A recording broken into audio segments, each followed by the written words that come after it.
엄마가 그렇게 일방적으로 통보하면 이게 무슨 가족 여행이야? 이럴 거면 왜 왔어? 너는 그럼 그동안 나한테 일방적으로 통보 안 했어. 내가 나가고 싶다고 아무리 이야기해도 나한테 쌍둥이 맡겨놓기만 했잖아. 무슨 말을 그렇게 해? 남도 아니고 할머니가 애들 봐주는 사람 아니야? 너희랑 다시는 같이 여행하고 싶지도 않아. 이제 어디 가고 싶으면 혼자 다닐 거야. 앞으로 너희 가족은 너희끼리 다녀. 엄마, 왜 그렇게 서운하게 말해? 우리 가족이잖아. 엄마랑 나는 가족 아니야.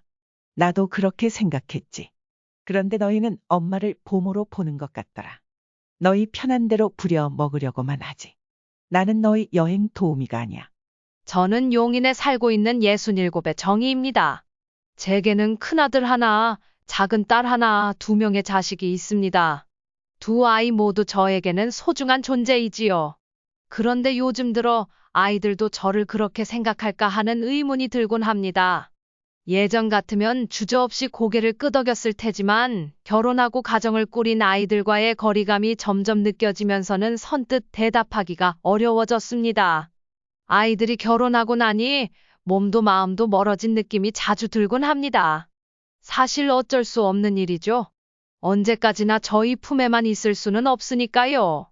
이런 현실을 받아들이기 위해 저도 지난 몇 년간 참 많은 노력을 해왔습니다. 기대도 많이 했고 실망도 많이 했죠. 그리고 그 과정에서 최근에는 다짐한 것이 하나 있습니다. 바로 이제는 자식들과 함께 여행을 가지 않겠다는 것입니다. 얼마 전 딸과 사위가 제 생일을 맞아 제주도로 여행을 가자고 제안했습니다. 솔직히 말하자면 번잡스러워서 내키지 않았어요. 무슨 특별한 생일이라고 제주도까지 가야 하나? 차라리 현금을 주는 게 낫지 않나? 싶었죠. 무슨 생일이라고 제주도까지 가. 그냥 너희끼리 다녀와. 그러자 사위가 나서서 설득하기 시작했습니다. 장모님, 요즘 날씨도 좋잖아요. 가족끼리 여행 간 지도 오래되었고, 저희가 여행 경비는 모두 부담할 테니까 한번 다녀오시죠. 그동안 장모님 생일이라고 해드린 것도 딱히 없고. 아이고, 돈만 많이 들어. 그냥 차라리 현금으로 줘. 제가 손사래를 치자 딸이 끼어들어 설득했습니다. 엄마, 그렇게 정없이 말할 거야? 그래도 태호 아빠가 신경 써서 제안하는 건데, 그렇게 말하면 서운하지. 굳이 싫다고 했는데도 사위까지 나서서 끈질기게 설득하는 바람에 결국 승낙할 수밖에 없었습니다. 그렇게 2주 뒤 4박 5일 일정으로 제주도 여행을 떠나기로 했죠. 딸과 사위가 집으로 돌아간 후 저는 구석에 넣어두었던 여행 가방을 꺼내며 조금 설레었습니다. 마지막으로 제주도를 갔던 게 남편과 함께 했던 7년 전 여행이었어요. 남편이 떠난 후 함께 여행을 갈 친구도 혼자 제주도까지 갈 기회도 없었기에 이번 여행에 대한 기대가 없던 건 아니었죠. 막 여행 가방을 챙기며 흥얼거리고 있을 때 친구에게서 전화가 걸려왔습니다. 별다른 이야기 없이 근황을 나누다가 딸과 함께 제주도로 여행을 간다고 하니 친구는 걱정부터 하더군요. 손주들이 몇 살이지? 쌍둥이라고 했지? 응, 쌍둥이 둘 다 6살이야. 아이고, 6살이면 힘들지 않겠어? 쫓아다니며 애들 봐야 할 텐데. 뭐가 힘들어? 엄마, 아빠 다 가는데 어른 셋이서 애들 못 보겠어. 그리고 애들이 이제 커서 제 발로 걸어 다니잖아. 커서 제 발로 걸어 다니니까 더 힘들지. 그 나이 때가 제일 말을 안 들을 때잖아. 뒤치다꺼리 하다 보면 여행도 제대로 못할걸. 아이고, 부러우면 부럽다고 해. 저는 그렇게 웃으며 넘겼지만 친구 말이 마음에 남기는 했습니다. 친구는 저에게 손주들 보느라 여행을 제대로 하지 못할 거라고 경고했지만 가족끼리 가는 여행에서 그런 서운한 일이 일어날 거라고는 전혀 생각하지 못했어요. 그러나 그건 저의 착각이었다는 걸 제주에서의 여행을 통해 똑똑히 깨달았습니다. 드디어 출발 당일 제주도로 떠나는 날이 다가왔습니다. 공항은 사람들로 북적였고 비행기 탑승 전 딸네 가족과 함께 1시간 정도를 기다렸습니다. 기다리던 중 딸은 저에게 휴대폰을 건네주며 말했습니다. 엄마, 요즘 부모님하고 여행 갈 때 금지어가 있대. 재미있으니까 한번 봐봐요. 딸이 보여준 휴대폰 화면에는 부모님이 여행을 할 때 하지 말아야 할 금지어가 쓰여 있었습니다. 제주도 여행을 가면서 저는 그저 가족과의 편안한 시간을 기대했을 뿐이었어요. 하지만 현실은 그렇지 않았습니다. 이번 여행에서 느낀 것은 부모로서의 역할과 자식들에 대한 기대가 얼마나 다를 수 있는지에 대한 깨달음이었죠. 여행을 떠나기 전부터 딸이 보여준 부모님 여행 금지요. 는 마음에 걸렸습니다. 첫째 음식이 달다, 둘째 음식이 짜다, 셋째 아직 멀었냐 등등의 조언을 보면서 그들이 부모님과의 여행에서 듣기 싫은 말들을 나열해 놓은 것이 마치 부모가 불평만 일삼는 사람인 것처럼 여겨졌습니다. 딸이 농담이라며 보여줬지만 그 말에는 부모와 자식 간의 감정적인 거리가 느껴졌습니다. 제주공항에 도착해서 딸과 사위가 추천한 흑돼지 맛집으로 향했는데 딸은 제 이가 좋지 않다는 걸 알면서도 그곳을 고집했어요. 저는 딸의 기대를 맞추고 싶어서 나중에 부드러운 음식을 시켜 먹어야겠다. 일 생각하며 참고 기다리기로 했습니다. 그런데 식당 앞에서 기다리는 동안 딸과 사위는 바닷가 구경을 핑계로 아이들을 저에게 맡기고 떠났습니다. 저는 대기 번호가 불릴 때까지 한 손엔 손자를 다른 손엔 유모차에 앉아있는 손녀를 돌보며 기다릴 수밖에 없었죠. 손녀 혜린은 엄마를 찾겠다며 짜증을 내기 시작했고 결국 딸에게 전화를 걸어 도움을 요청했습니다. 그러나 딸은 조금만 더 기다려달라 이며 제 부탁을 넘기더군요. 결국 혜린가 혼자 갈 수 있겠냐고 물었고 혜린은 신나서 바닷가로 뛰어갔지만 그만 지나가는 사람과 부딪혀 넘어지고 말았습니다. 모래사장이라 크게 다치지 않았을 거라 생각했지만 무릎에서 피가 나고 있었어요. 딸은 그런 혜린의 상처를 보고는 엄마가 아이를 혼자 보냈기 때문이라며 저를 다그쳤습니다. 이런 상황을 겪으며 저는 여러 가지 생각이 들었어요. 부모와 자식 간의 여행이 주는 의미가 서로 다를 수 있다는 사실과 자식들에게 부모는 마치 편리한 돌봄의 도구처럼 여겨질 때가 많다는 점을 말입니다. 가족과 함께 시간을 보낸다고 하지만 부모가 자식을 배려하는 것과 자식이 부모를 배려하는 것은 큰 차이가 있다는 것을 절실히 느끼게 되었습니다. 아이들이 물놀이를 즐기는 모습을 보며 잠시 미소를 지었지만 저도 모르게 마음 한편이 허전했습니다. 손주들과 시간을 보내는 게 싫지는 않았지만 가족 여행을 떠나며 딸 부부가 계속 저를 부모처럼 생각하는 듯한 태도에 점점 지쳐갔습니다. 수영장에서 한참을 놀던 아이들이 조금씩 지쳐가자 저는 미리 준비해온 수건과 간식을 건네며 휴식을 취하게 했어요. 그러던 중 딸에게서 전화가 걸려왔습니다. 엄마, 시장에서 회 좀 사가려고 하는데 괜찮죠? 저녁은 숙소에서 회랑 곁들여 먹어요. 딸의 밝은 목소리를 들으며 저는 힘겹게 대답했어요. 그래라. 애들은 지금 좀 쉬고 있으니 너희가 돌아오면 나는 잠깐 쉬어야겠다. 하지만 딸은 엄마도 같이 먹어야죠. 잠깐만 기다려요. 일하며 대수롭지 않게 넘겼습니다. 저녁 시간이 되어 딸과 사위가 시장에서 돌아왔을 때 제 몸은 이미 피곤함으로 가득 차 있었습니다. 그런데도 저녁 준비와 아이들 뒤치다꺼리를 하게 되었고 결국 여행에서 기대했던 여유로운 시간은 거의 얻지 못한 채 모든 일과를 소화해야 했습니다.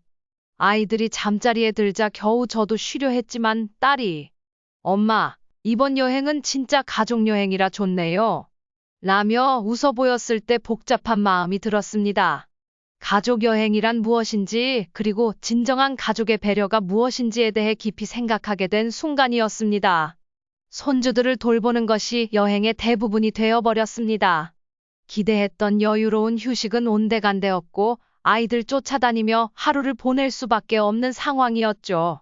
제주도까지 와서 전시관을 제대로 구경할 기회조차 없었고 손주들이 여기저기 뛰어다니는 모습을 뒤쫓느라 허리가 아프고 다리가 퉁퉁 부을 지경이었습니다. 전시관을 돌며 손주들에게 가끔 조용히 하라고 타일러 보았지만 어린아이들에게는 무리한 요구였던 것 같아요.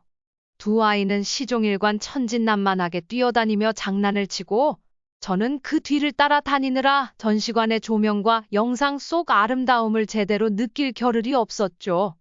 마침내 딸과 사위가 특별 전시관 관람을 마치고 나와 저희와 합류했을 때 저는 이미 녹초가 되어 있었습니다. 딸이 저를 보고서 엄마, 우리 이제 근처 카페 가서 커피 한 잔 할까요? 일하며 밝게 물었지만 그 말에 저도 모르게 속마음이 터져 나왔습니다. 그래, 하지만 나도 카페에서 편하게 앉아 쉬고 싶다. 너희끼리만 구경하겠다고 하면 나는 언제나 아이들을 보고 있지 않니? 이번 여행에서 내가 할 일은 오직 손주들 돌보는 것뿐인가 싶어 마음이 무겁구나. 내가 그동안 애들만 보고 있으라고 이 여행에 온 게 아니야. 그리고 태호 아빠가 애들 잠시 못 봐준다고. 그렇게 아이들을 혼자 봐주는 게 불안했다면 처음부터 데려오지 말았어야지. 제 말을 들은 딸은 처음엔 당황한 듯하다가 뒤이어 미안한 표정을 지었습니다. 엄마, 미안해요. 그동안 엄마에게 너무 의지한 것 같아요. 이젠 우리도 좀 더 배려하겠습니다. 그 말을 들으니 그제야 마음이 조금 풀리기 시작했습니다. 여행이 가족과 함께 보내는 시간이기는 하지만 서로를 배려하며 즐기는 시간이 되어야 하는데 딸과 사위에게 제 기대를 전한 것만으로도 마음이 한결 가벼워졌습니다. 남은 여행 동안 딸과 사위는 손주들을 직접 챙기며 저도 잠시나마 혼자만의 시간을 가질 수 있었어요. 제주도 바다를 바라보며 차 한 잔을 마시는 그 순간 비로소 진정한 여유를 느낄 수 있었습니다. 지 표정이 달라지더군요. 하지만 딸은 여전히 태호와 손주들 편에서 저를 설득하려는 듯한 말투로 대답했습니다. 엄마, 그냥 우리 다 같이 수영장에서 시간을 보내고 오후에 우도를 잠깐 들르면 되지 않아요? 하지만 저는 이미 지칠 대로 지쳐 있었고 이번 여행이 딸과 사위의 편의에 맞춰진 여행이라는 생각이 확고해졌습니다. 나은야, 내가 말하는 걸 들어보면 이번 여행이 누구를 위한 여행인지 이제는 분명히 알겠구나. 내가 너희들의 보모 역할을 하기 위해 여기까지 온 건 아니잖아. 나도 내 시간을 갖고 싶고 내가 하고 싶은 것도 해야지. 그제야 딸은 어쩔 수 없다는 듯이 고개를 끄덕였고 결국 딸과 사위는 손주들과 수영장에서 시간을 보내기로 했습니다. 저는 사위의 제안대로 혼자 우도로 향하게 되었죠. 우도에 도착한 저는 드디어 진정한 자유를 느낄 수 있었습니다. 맑고 푸른 바다와 우도의 풍경을 바라보며 마치 오래전의 제주 여행을 떠올리는 듯했습니다. 손주들과 떠들썩하게 지낸 며칠과 달리 이 시간만큼은 오롯이 제 자신을 위한 것이었죠. 혼자서 느긋하게 우도를 둘러보며 저는 이 여행에서 처음으로 편안함을 느꼈습니다. 딸과 사위에게도 이런 자유와 여유를 주고 싶어 했던 제 마음이 어쩌면 지나치게 헌신적이었는지도 모른다는 생각이 들었습니다. 저녁이 되어 숙소로 돌아왔을 때 딸과 사위는 조용히 제 앞에 앉았습니다. 엄마, 오늘 즐거우셨어요? 저희도 엄마의 말씀을 듣고 생각이 많았어요. 엄마를 위한 시간을 많이 들이지 못한 것 같아서 죄송해요. 딸의 사과의 마음이 조금 누그러졌습니다. 이번 여행이 딸 부부에게도 깨달음을 주었기를 바라며 저는 그저 미소로 답했습니다. 이제는 더 이상 제 편의를 희생하며 남을 맞추는 것이 아닌 저 스스로의 행복을 찾는 법을 배워야겠다고 다짐하며 이번 여행을 마무리할 수 있었습니다. 저는 딸의 변명의 마음이 한없이 허탈해졌습니다. 딸이, 엄마, 미안해요. 라며 뒤늦게 사과했지만 그 말이 진심인지 쉽게 믿어지지 않았습니다. 그동안 기대했던 가족 여행이 사실은 저를 보모처럼 생각해온 딸 부부의 필요에서 시작된 여행이라는 생각에 가슴이 아팠죠. 그래, 나은야. 다음엔 정말 내가 말한 것처럼 너희끼리 와라. 이젠 나도 너희를 위해 모든 걸 희생할 나이가 아니야. 제 말에 딸은 놀란 듯 고개를 들었지만 더 이상 할 말이 없는 듯 침묵했습니다. 저는 그제서야 홀가분하게 웃어 보이며 덧붙였습니다. 여기까지 와서 내가 정말로 누리려고 했던 시간은 손주들과의 시간도 내가 계획한 일정도 아니었어. 나도 이제는 내 시간을 갖고 싶다. 앞으로는 정말로 내 시간을 위해 여행을 가고 싶어. 그날 밤 딸 부부는 저에게 한 번 더 사과했습니다. 저도 마음을 풀고 서로 오해했던 부분을 정리하면서 자연스럽게 대화가 이어졌습니다. 오랜 시간 함께했던 정으로 결국 서로를 이해하기로 했지만 이번 경험을 통해 저 역시 저 자신을 위한 시간을 소중히 여겨야겠다는 다짐을 하게 되었습니다. 다음 날 우리는 서로 조금 더 이해하는 마음으로 함께 제주 여행의 마지막 날을 보냈습니다. 손주들과도 더 여유롭게 시간을 보내며 남은 제주도의 풍경을 바라보았습니다. 돌아가는 길 저도 조금은 홀가분한 기분으로 비행기에 몸을 실을 수 있었습니다.